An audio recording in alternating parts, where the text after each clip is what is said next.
Dave McClellan, with an accent that is pure Boston, Massachusetts, likes visiting New Orleans, but wishes he didn't have to come. And as Winston Churchill said many times, never give up, never give up, never give up. I'm never giving up. Dave is hoping for anything promising in the murder investigation of his son, a cold case that is now more than 6 years old. My son was a good person. He has a fine Jesuit education. He appeared to be at the wrong place at the wrong time. 38-year-old John McClellan worked the bar at Smith & Walensky in July of 2004. On his way to his Lakeview home in the early morning hours on July 16th, he stopped off at a neighborhood bar and then walked the remaining half a mile home. When he got to the corner of West Harrison and Bel Air Drive, literally 75 feet from his front door, police say he was robbed at gunpoint and eventually shot 6 times. It was around 2 a.m. when police got the 911 call from the shooting. And despite being shot several times in the chest and abdomen, it was John McClellan himself who made the 911 call, giving police their first and only eyewitness description. Harrison and Bel Air, someone was shot? Yeah, myself. Where were you shot? The leg, the arm, and in the chest. Who shot you? Black gentleman, early 20s, kind of heavy set. He was trying to rob you? Yeah. John said the man was wearing a white shirt, a blue bandana, and a red baseball cap, and that he took off towards Veterans Boulevard. John, the police and the ambulance is on the way, okay? Thank you very much. You've heard the 911 call. I've heard it once, that's right.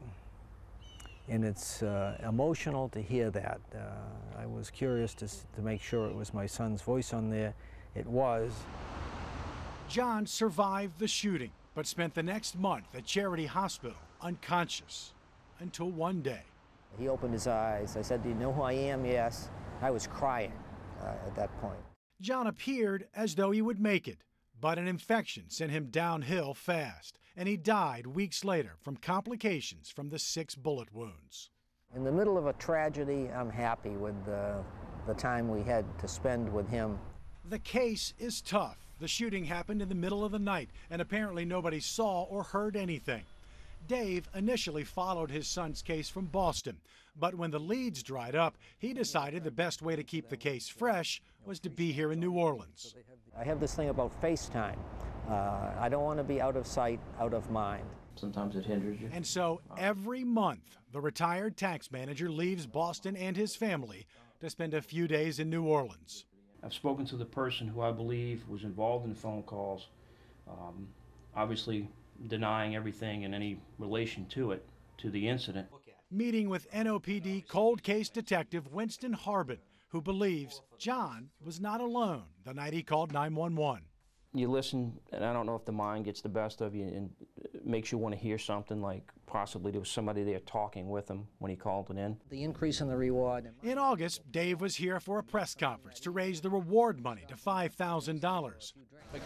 For New Orleans' annual Night Out Against Crime, he worked a table with Crime Stoppers, telling anyone who would listen John's story.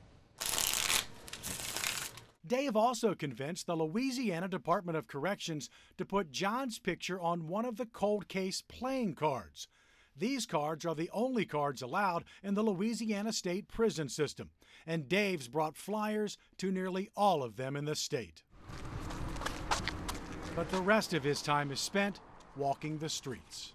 I have a few flyers for you here. I'd like you to put them up if you have just a little spot for them.